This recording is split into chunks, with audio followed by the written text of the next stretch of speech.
Thanks everyone for being here. Obviously we lost a tough one in double overtime today.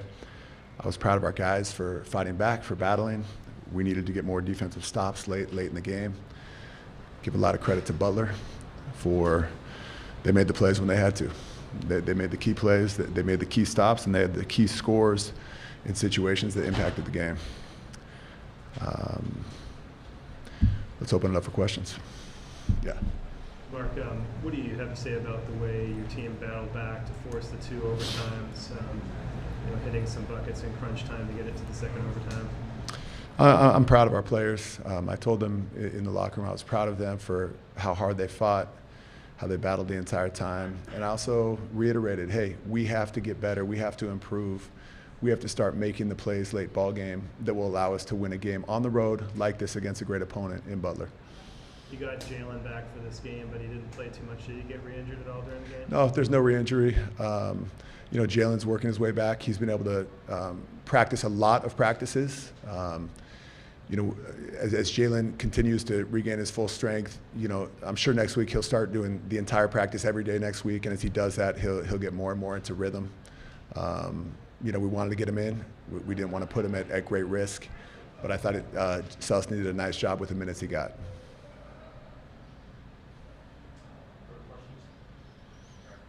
All right, thanks, guys.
Things to correct today, folks.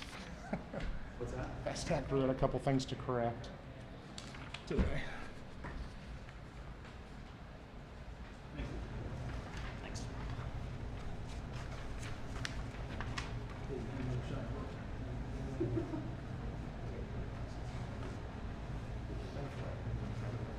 What was the last one again?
All right, everybody, we'll start with a opening statement from the coach, then we'll do questions for just the players, let them get out of here, and then we'll finish with questions for the coach. So, Thad, all yours.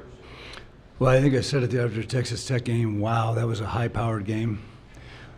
Ditto. That was a high-powered basketball game. And these guys, I'll give them credit, they had great respect because that team right there is the best 3 and 5 basketball team in college basketball. I mean, they're finally healthy, and that's what we were trying to get our guys to understand, how well they were playing and how well coached they were. And, as I told our guys after the game, I give us a lot of credit. I mean, we took a heck of a punch to start the game, getting down 18-4, never wavered. And I thought Posh, Jamil, and Pierre, through the double overtimes, man, their faces were stoic. They knew what had to be done. Our execution in overtime was tremendous, the shots we were getting. And there was plays out there because they're so talented and they can get you spread out where we made some defensive plays where guys just had to figure stuff out, and they did a great job with it. And that's a heck of a win for this basketball team and for our program. Questions for the players? John, started a little slow offensively, but in the second half and in overtime, how did you just remain poised and confident and come through with big shots when the team needed them? I just know my coaches and my teammates, they trust me, and it's going to happen. You're not going to make every shot. Just trying to stay level-headed and just keep going. It's a long game. John, when you do have those struggles on offense to begin the game, and especially when you're playing 40-plus minutes tonight, how do you keep your energy up on the defensive end and really stay up glued to that matchup? Yeah, I mean, I take pride in my defense, and I know Coach was telling me, like, you're just being short, get yourself going. And, yeah, that's a good player right there. I was guarding Jalen Tyson, and I knew that if I was just playing as hard as I can on defense, I could get myself going. And, yeah, we just got the dub. Jaws never played golf before because he left his first 6 putts short today, and that's kind of what I was telling him out there. Like, if you don't get it there, it can't go in. And to his credit, man, he stepped up as he always does. Here, kind of the same spot as you hit the 3 against Texas Tech. How have you kind of grown into that role of being that late game, like you were able to hit those shots down the stretch? Well, just started working on it in the summer, like just putting myself in those situations to make those shots. And like you said, against Texas Tech, I probably made the same shot from the same area. And it's one of my key spots I like. So every time I get it there, I just know what's going on. So. And coming from playing fewer minutes at Michigan State, I think 44 minutes tonight for you. How did that feel, getting a lot of run tonight and having a nice night? It's definitely a different experience for sure, but I love it. Played 2 overtimes. Never thought I would be in that position, but just coming to Butler, I know I had a better opportunity for sure, and I'm taking advantage of that. And Coach has been putting me in those situations, late game and things like that, and to be playing 44 minutes is a blessing. So. You guys were all at different places, at this time last year, but clutch games, when you need to trust your teammates, you guys have been playing together as one. Just how have you guys been able to come together so quickly and play, in such high-stress environments? I think it's just the chemistry we have. We hang out with each other a lot. We all trust each other, and I remember in the summer we had forgot his name, but Dan Quinn come. He came as like a special ops kind of guy. Yeah.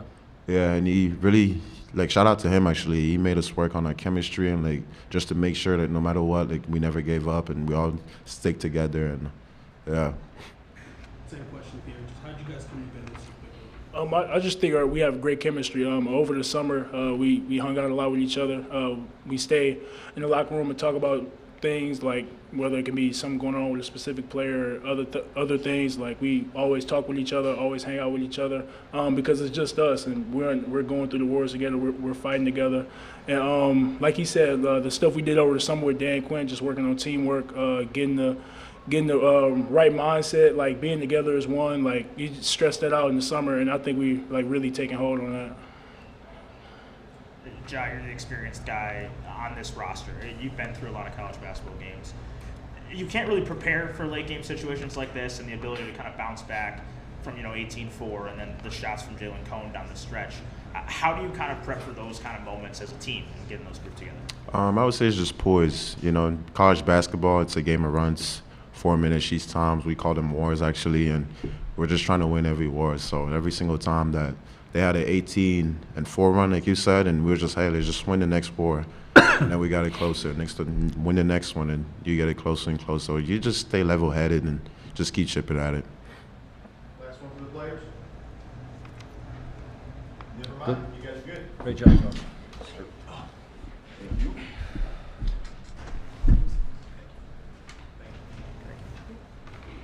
Questions, Coach? Coach, obviously this was a back and forth offensive game, but I believe at one point in the second OT, you guys forced a shot clock violation, and then you guys get steals. Just how are you guys able to lock in defensively when you need to? They, as good teams do, and we got to continue to get better defensively. But I was just challenging them to make plays. I say, hey, we need a couple extraordinary plays in this 5 minutes here, and guys did that, and I think, like we were just talking as a staff, the big kid had 24 on 22 shots, and the guy had 20 on 19 shots. And usually when that happens, you can win the game. They had some timely baskets, but I thought we were good with our trapping when we got to it and did a good job. But these guys want to win, and sometimes you got to dig a little bit deeper, and you can't tell them exactly what's going to happen. And as I said, they made some good adjustments on their own out there. To find a way like you have twice now in overtime, what do you know about this team that maybe you didn't know? Well, I think just from the standpoint of I've said this, I really, really like these guys, and I think it's obvious why when you watch them play. They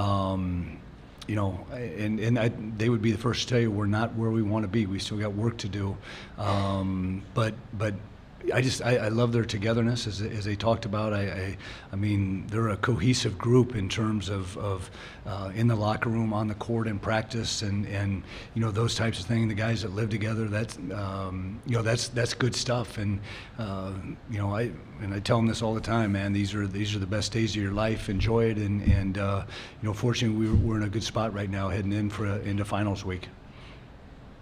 Coach, can you elaborate a little bit more on the off-season training you guys did with Dan Quinn? What was that about, and what did you guys learn from that? Well, it's a long story, but it was just a kind of a military type thing, just a 2-day deal, and it was where guys, you had to work together. You had to unify and work as one, and if you didn't, there was punishment, and these guys did a tremendous job with it. It was really, really good. Coach, you led by 10 with 6 minutes left, and then Cone hits that 3 to send it to overtime. With how the game closed regulation, what's the message to the group going to overtime? Honestly, I'd say if we could play 5 more minutes, man, let's keep having fun out here. And I told those guys, hey, this is another high-powered basketball game that we're in, and it's the second time Texas Tech hit the 2 to send it into overtime, and we had talked about fouling because we were in the bonus, they were in the bonus up 3, but we just couldn't get to it, and they missed the shot, and they got the kick out, and I had told them if they get the rebound, find the shooters, and we were just late getting there, but yeah. So on offense tonight, 2 assists on your first 10 made shots, 16 assists on your next 29.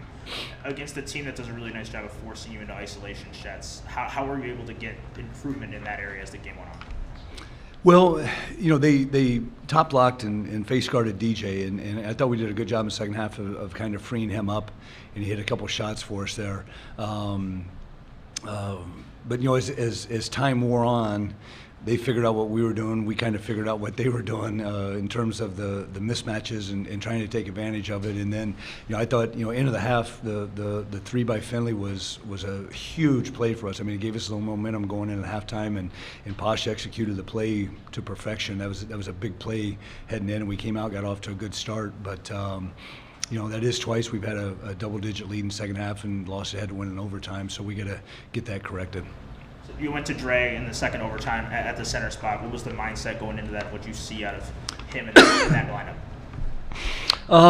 I thought Dre really played well, and he's just a little bit more physical because 00 is a load down there. I mean, the physicality inside the paint tonight was I mean, unlike anything I've ever seen. And you know, I thought Dre was able to give it a little bit more than Jalen did. And you know, we rode with him because he was scoring a little bit, and you know, it was just sort of what it was there. Last one. Coach, Pasha's ability to get into the paint and score. I mean, he's one of the smallest players on the court, but seems to have a knack to really finishing around the basket. Just how much of a boost did that give you? No, it was big because they were in drop coverage, and we said, look, we're going to be able to get into the paint. You know, now we just got to make the right reads, and he hit some pull-up jump shots that were good because they were, you know, we're going to see that in the league. We know that, and so I was excited to see him doing that. Coach, so you shortened your rotation a little bit in the second half. Just how important is it to have, you know, 5, 6 veteran guys that, you know, have the experience that you can rely on in games like this? Well, it's huge. It's powerful. I mean, that's you know, I think if you look across college basketball, the veteran teams, and that's why they're going to win a ton of games this year, because I mean, they got 2 6-year guys, like a 5th-year guy. I mean, they're old. They're older than we are, and you know, there's something about that. And hey, I kept telling them, you're not tired. Let's keep playing. If they want to play 5 more, we'll play 5 more. And